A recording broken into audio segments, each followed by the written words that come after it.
Welcome to This Explainer. Have you ever had that really jarring moment where you're happily petting your cat, everything's totally fine, and then bam, out of nowhere, you get swatted? Yeah, us too. Today, we're decoding the silent language of cats, taking a close look at why things like belly exposure and purring are so commonly misunderstood, and how we can respond respectfully. Right on the screen here, the ultimate question. Why did your cat just bite you during a belly rub? It's literally a mystery that sends so many cat parents into this huge guilt cycle. We think, oh no, I misread them. Or we totally overcompensate, which honestly just stresses everyone out more. But what if I told you they aren't actually being unpredictable or mean? Okay, let's dive into this. Look at this quote, because this hits the nail right on the head.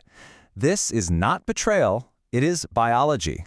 Seriously, that sudden, painful scratch, it is 100% an uncontrollable biological reflex. Kind of changes how you look at the whole shebang, right? We're going to completely reframe how you understand your feline friend today. Moving on to Section 1, the feline translation problem. Why we get cats wrong. So here's the core issue. We constantly project human and dog behaviors right onto our cats.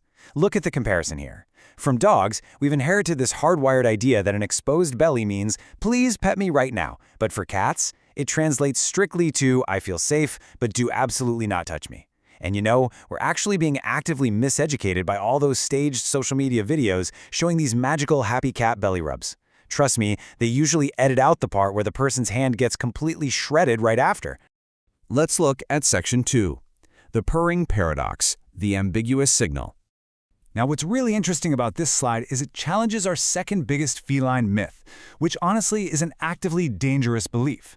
The idea that purring always means they're happy. Sure, yes, they purr when they're content, but as you see here, they also purr when they're anxious, in pain, ill, or actively self-soothing during extreme stress.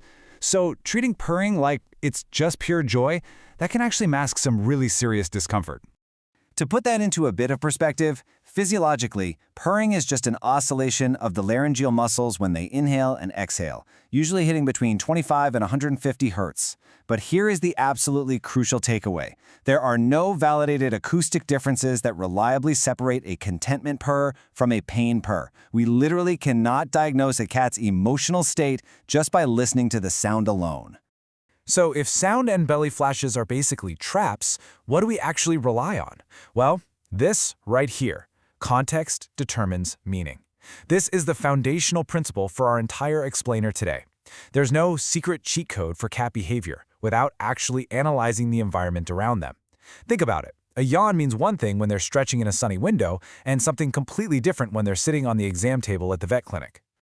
All right, Section 3, the belly rub trap. Trust, not permission. Let's pivot back to the belly for a second to break down exactly why that grab and kick reflex happens. Belly exposure is simply a trust signal, indicating physical vulnerability, not an invitation for touch. Exposing their soft organs, the ones unprotected by bone, is a massive, massive statement of trust. But the moment you reach in and touch those highly sensitive flanks, you trigger an instant defensive reflex. And that reflex fires way before their trust in you can even kick in to override it. So no, they aren't turning on you at all. It's just their biology protecting their most vulnerable spot. Moving forward to Section 4, reading the whole cat, visual co-assessment. So, to avoid these behavioral traps, we really need a clinical playbook to accurately decode their silent language.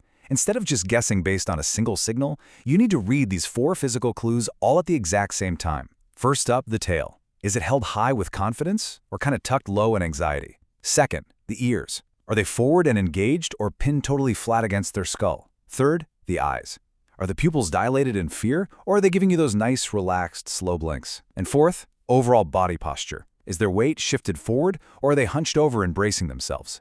When you look at all 4 of these together, plus the context of the room, you finally get the real story. Let's look at Section 5, genuine feline trust, the trust architecture. All right, now that we know what we usually get wrong, let's talk about how to make it right and offer some practical tips to build genuine trust. And this brilliantly illustrates exactly what to do.